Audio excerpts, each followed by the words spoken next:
Son 3 tipos de distocias, doctores, ya que el parto lo determinan 3 componentes. El motor del trabajo de parto, que es la dinámica uterina, el continente, que es la pelvis, y el contenido, que es el feto. Por eso va a haber 3 tipos de distocia. Una distocia dinámica, cuando falla la contracción uterina, distocias pélvicas y distocias fetales. Son 3 tipos. Vamos a comenzar entonces definiendo algunos términos de un parto dificultoso, de un parto obstruido, que es el significado del parto distócico.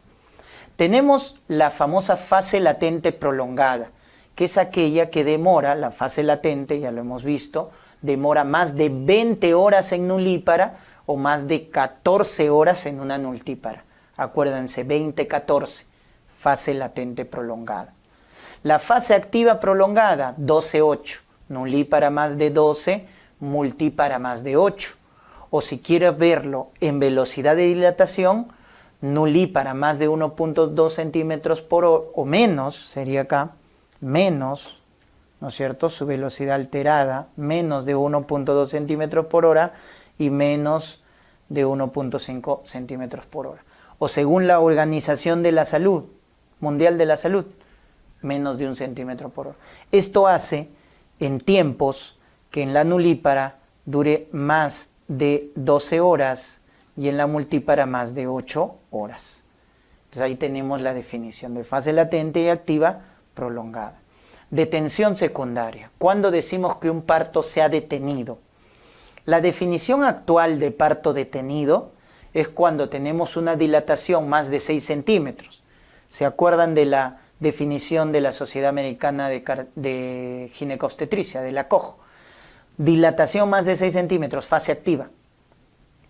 Entonces, permanece en una dilatación más de 6 centímetros, no cambia, pero es más de 6 centímetros, no cambia por 4 horas cuando tiene una dinámica regular o por más de 6 horas si tiene una dinámica irregular.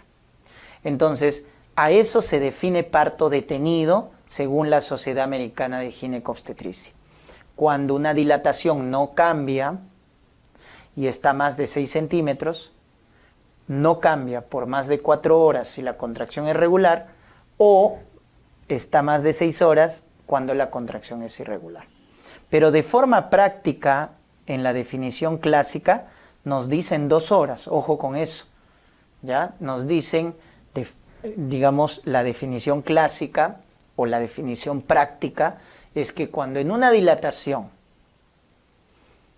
la dilatación en el trabajo de parto no cambia, no se modifica por 2 horas, podemos ya decir que el parto no está progresando, que el parto se ha detenido. Estamos de forma práctica. Pero bueno, ahí tienen también la definición operacional según la Sociedad Americana de Ginecobstetricia. Descenso prolongado, la cabeza no desciende. En una nulípara menos de 1 centímetro por hora y en una multípara 2 centímetros por hora. Ahí descenso prolongado.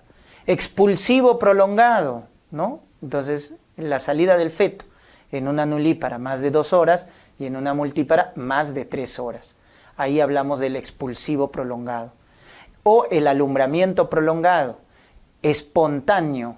Acá lo clasificamos en función si es espontáneo, más de 30 minutos, o el alumbramiento activo o dirigido, que recomienda la OMS, más de 15 minutos, hablamos de un alumbramiento prolongado. Porque el objetivo, recuerden, con el alumbramiento activo era que duraba 10 minutos. Se prolonga más de 15, entonces ya está alterado. Entonces, todos estos, son definiciones que debemos tenerlas en cuenta, Y la contraparte es el parto precipitado, que es el parto rápido, Una nulípara que tiene una dilatación o descenso de la cabeza fetal más de 5 centímetros por hora, o la multípara, cuya dilatación o descenso es más de 10 centímetros por hora. Entonces, acuérdense también esa definición de parto precipitado. Entonces, vamos a tener, en los casos clínicos, o bien un parto lento, ¿no es cierto? Porque se alteró la fase latente, la fase activa, se ha detenido o tiene un expulsivo o alumbramiento prolongado. Parto lento. Y su contraparte, el parto rápido, ¿verdad? Ya está. Entonces, cuando estemos frente a un parto lento o a un parto rápido, lo que tenemos que hacer es analizar qué factor está alterado. Puede estar alterado la contracción uterina, la pelvis o el feto, porque esos son los tres componentes y hay que analizarlo.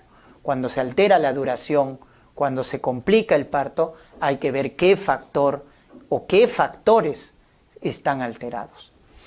Y otro dato importante que deben recordar, doctores, son las complicaciones. ¿Qué complicaciones produce el parto lento?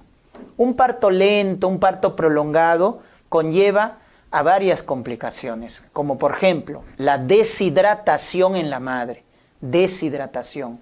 Otro importante, que lo han preguntado, la atonía uterina.